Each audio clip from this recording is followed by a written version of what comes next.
नमस्कार। आप लोग जानते हैं कि आज बीपीएससी के चेयरमैन अतुल प्रसाद जी का प्रेस कॉन्फ्रेंस हुआ, जिसमें बैठक पिछले 29 तारीख हो या फिर आज 30 मई 2023।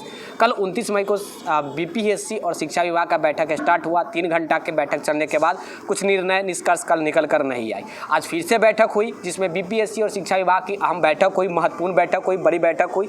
इसमें निर्णय काफ़ी बड़ा लेना था कि आज नहीं, मतलब भविष्य में आने वाले समय में नियोजित शिक्षक हो या फिर 7वीं चरण के अंतर्गत जो शिक्षक बनेंगे वह किस प्रकार बनेंगे, इसके लेकर बड़ी प्रश्न उठ रही थी। और तमाम बिहार के युवाओं के अंदर एक जहन में प्रश्न उठ रहा था कि आने वाले समय में बिहार में क्या कुछ होगा शिक्षा विभाग में, ऐसा प्रश्न उठ रहा था।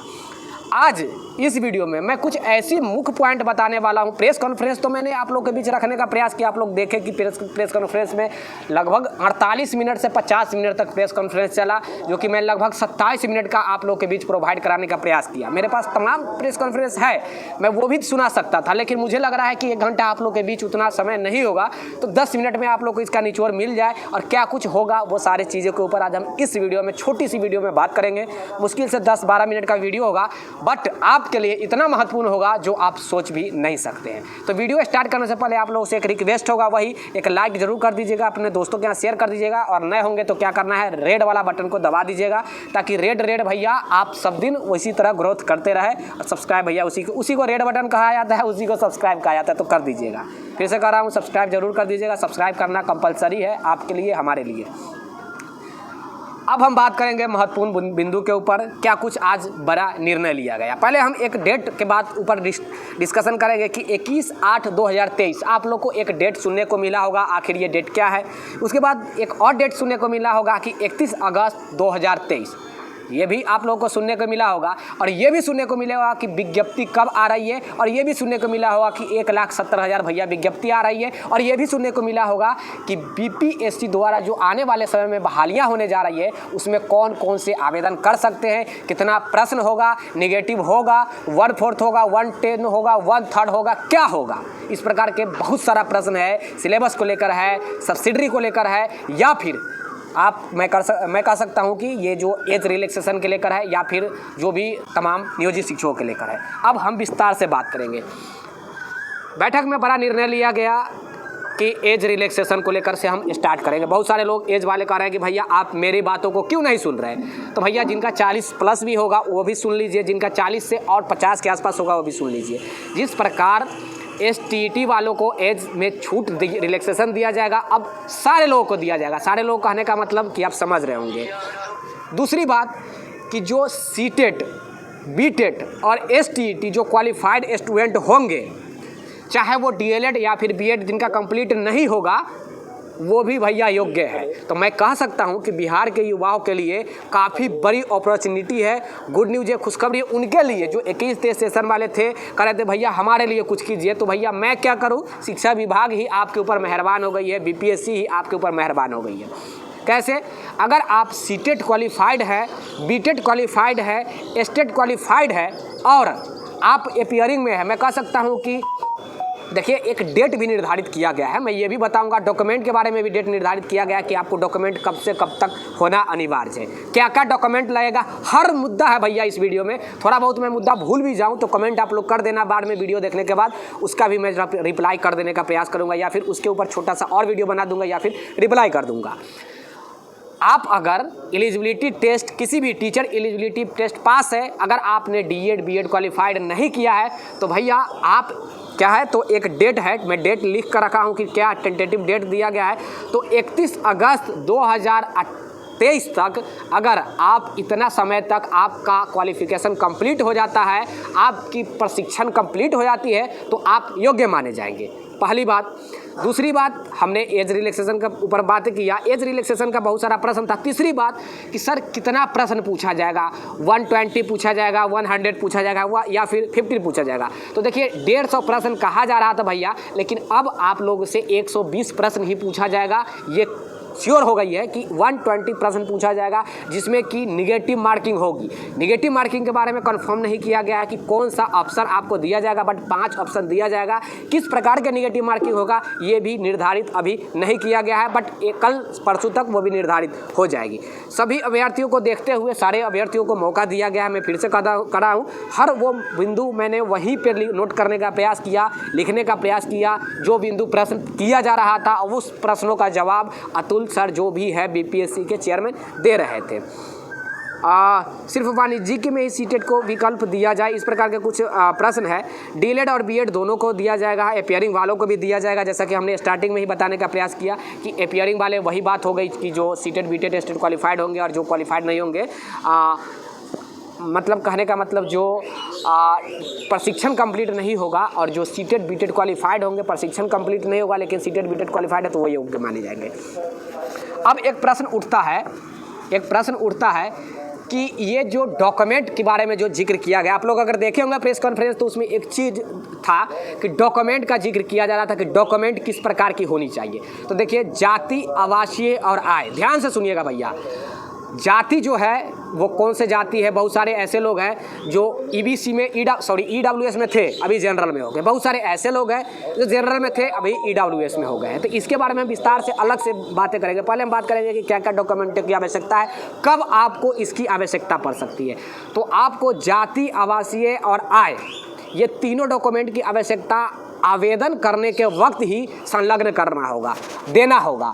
अब आप सोचिए कि अभी मैं योग्य आवेदन कर दे रहा हूँ, बाद में हम कभी जब डॉक्यूमेंट वेरिफिकेशन होगा तो उस वक्त देंगे क्या चीज़, डॉक्यूमेंट देंगे। तो भैया उस वक्त आपको अयोग्य करार कर दिया जाएगा, आपको बाहर का रास्ता दिखा दिया जाएगा, आपको जो बीपीएससी आयोग है वो भैया बाहर कर देगी। इसलिए क्योंकि उन्होंने स्पष्ट कर दिया है कि जब आप आवेदन करेंगे उस आवेदन के समय ही आपके पास जितनी भी कागजात की ज़रूरत है, जितनी भी डॉक्यूमेंट की आवश्यकता है, जितनी भी कागज़ चाहिए वो सब योग्य हो रहना चाहिए।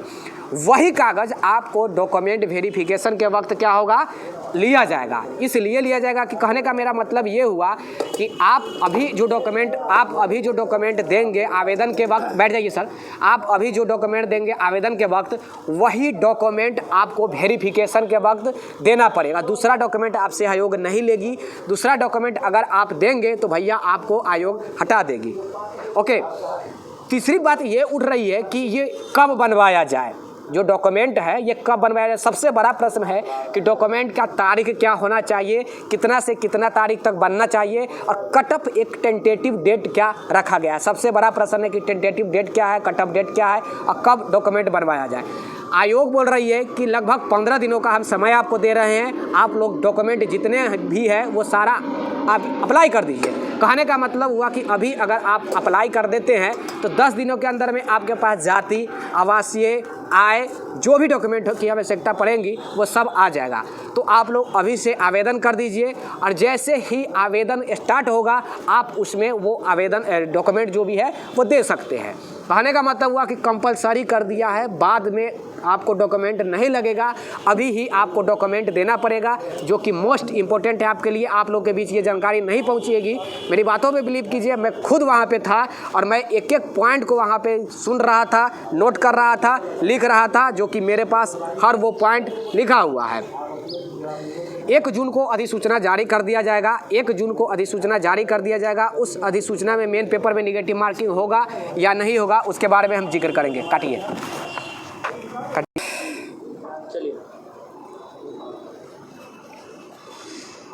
1 जून को अधिसूचना जारी किया जाएगा। उस अधिसूचना के अंतर्गत जितने लोग आवेदन करने वाले होंगे वो आवेदन कर देंगे। देखिए, 1 जून को अधिसूचना जारी किया जाएगा, ये ध्यान से सुनिएगा। आपके पास 1 से 2 दिन का समय है। उसके बाद 1 हफ्ता के बाद आवेदन प्रक्रिया स्टार्ट कर दिया जाएगा। उस आवेदन प्रक्रिया में वही स्टूडेंट आवेदन कर पाएंगे जिनके पास मैंने जितने भी डॉक्यूमेंट आप लोग को बताने का प्रयास किया वो डॉक्यूमेंट कंपलसरी होना चाहिए, तभी आप योग्य माने जाएंगे, तभी आप आवेदन कर पाएंगे। अब आप स्मार्ट तरीका लगाइएगा क्या कि भैया हम क्या करेंगे कि अभी आवेदन कर देंगे, आने वाले समय में हम उसमें डॉक्यूमेंट लगा देंगे बनवा कर, तो भैया आपको उस समय बाहर कर दिया जाएगा। बाहर इसलिए कर दिया जाएगा कि जो भी जाति आवासीय आय बनता है उसमें सीरियल नंबर होता है। अगर आप देखेंगे ध्यान से तो उसमें सीरियल नंबर आता है। उन्होंने स्पष्ट तरीका से खोल कर कहा है कि आप लोग जाकर तमाम लोग हैं जो बनाना स्टार्ट कीजिए डॉक्यूमेंट। 10 से 15 दिन लगेगा मुश्किल से डॉक्यूमेंट बनाना, और आप लोग के पास अच्छा समय है, जाइए और आवेदन स्टार्ट कीजिएगा। आवेदन हमने जैसा कि आप लोगों को अभी बताया कि 1 जून से अधिसूचना जारी हो जाएगी, और अधिसूचना जारी होते ही आप लोग के पास 1 हफ्ता का समय मिलेगा डॉक्यूमेंट तैयार करने को लेकर। एक चीज़ और मैं कहना चाहूँगा आप लोग के बीच कि 7वीं चरण शिक्षक बहाली संबंधित बहुत सारा अभी भी PIL दायर किया जा रहा है, केस किया जा रहा है। आप लोग का एक प्रश्न है कि सर जो डेट जो एग्ज़ाम का दिया गया है, क्या ये डेट में एग्ज़ाम होंगी या नहीं होंगी, ऐसा प्रश्न आ रहा है आप लोग के जहन में। देखिए आयोग से ये प्रश्न पूछा गया कि जो आपने डेट जो निर्धारित किया, ये डेट में आप एग्ज़ाम लेंगे या नहीं लेंगे। उन्होंने स्पष्ट तरीक़ा से कहा है कि भविष्य मैं नहीं जानता हूँ, मैं भगवान तो नहीं हूँ, मैं भविष्य नहीं जानता हूँ, लेकिन जो टेंटेटिव डेट, देखिए टेंटेटिव का मतलब होता है अनुमानित, और अनुमानित का मतलब होता है 100% श्योर नहीं। तो टेंटेटिव है भैया, बढ़ भी सकता है और वही डेट में भी हो सकता है, उससे पहले नहीं होगा, ये श्योर है। या तो वही डेट में होगा या फिर आपको आगे का समय नेक्स्ट दिया जाएगा।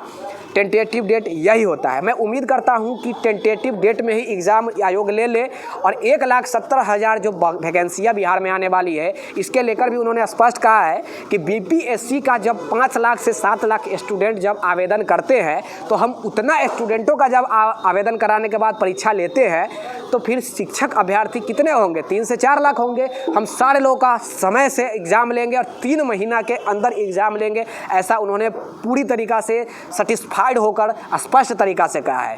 कुछ राजनेता लोग कह रहे थे कि BPSC के पास उतना औकात नहीं है, उतनी क्षमताएं नहीं है, उतना पावर नहीं है कि वो एक बार में 1,70,000 2 लाख वैकेंसी को फुल फिलअप कर सके। 1,70,000 या 2 लाख के आसपास है, 1,70,000 ही मैं कर सकता हूं। तो इसी के सफाई देते हुए BPSC के जो चेयरमैन है अतुल प्रसाद, उन्होंने कहा है कि इसके लेकर आप लोग संतुष्ट रहे, मतलब किसी प्रकार की शंका आपके पास ना रहना चाहिए, किसी प्रकार का कन्फ्यूजन ना रहना चाहिए। हम सारे लोगों को 2 शिफ्ट में एग्ज़ाम लेंगे, ज़्यादा अगर जनसंख्या हो जाएगी तो 2 शिफ्ट में एग्ज़ाम लेंगे, नहीं तो हम 6 लाख कैंडिडेट को 1 शिफ्ट में एग्ज़ाम लेने के लिए योग्य हैं और 1 शिफ्ट में हम एग्ज़ाम ले सकते हैं। ये अतुल प्रसाद BPSC के चेयरमैन द्वारा कहा गया, जो कुछ भी जानकारी थी मेरे पास, मैं आप लोग के बीच रखने का प्रयास किया। इसके बावजूद मैं बहुत ऐसा प्रश्न होगा जो मैं भूल रहा होऊंगा इस वीडियो में, तो इसके बावजूद अगर आप लोग के पास और प्रश्न होगा तो कमेंट कीजिएगा। कमेंट के जो भी मुझे लगेगा कि ये आपके लिए इम्पोर्टेंट है, इसका जवाब आप लोग को देना चाहिए, मैं देने का प्रयास करूंगा। मैं तो यही कहूंगा कि बिहार के तमाम युवाओं को नीतीश सरकार अब खुश करने में लगी है, जो वाकई में सीटेट बीटेट क्वालिफाइड है, लेकिन वो प्रशिक्षण कंप्लीट नहीं किया है, उसके लिए अच्छी खबर है। चाहे STET हो, सीटेट हो, बीटेट हो। 6 to 8 को लेकर जिक्र किया गया, तो 6 to 8 के बारे में कहने की कोई आवश्यकता ही नहीं है। उन्होंने स्पष्ट कर चुका है कि 6 to 8 में भैया किसी प्रकार की कोई रिक्तियाँ भी आने की संभावना नहीं है। 50% रिक्तियाँ केवल व केवल अब जो है वो प्रमोशन से भरा जाएगा। ये आप लोग जानते हैं, पूरा बिहार जानता है बिहार के शिक्षा व्यवस्था के बारे में। विशेष जानकारी के लिए अपना प्रतिक्रिया जरूर दीजिएगा कमेंट बॉक्स में, एक लाइक कर दीजिएगा, आपसे बस यही मेरा डिमांड है, और एक शेयर कर दीजिएगा अपने दोस्तों के यहाँ, और सब्सक्राइब जरूर कर दीजिएगा। अपने साथी को भी सब्सक्राइब करने के लिए बोलिए भैया, क्योंकि आपके लिए लड़ाई हमारी टीम लड़ रही है, मैं लड़ रहा हूँ। हर सोल्यूशन आपको देने का मैं प्रयास करता हूँ, किसी प्रकार के प्रश्न होता है उसका भी सोल्यूशन देने का प्रयास करता हूँ। धन्यवाद। विस्तार से जानने के लिए जुड़ जाइएगा हमारे साथ। Thank you, take care, bye bye. एक बार और कहूँगा सब्सक्राइब जरूर कर लेना।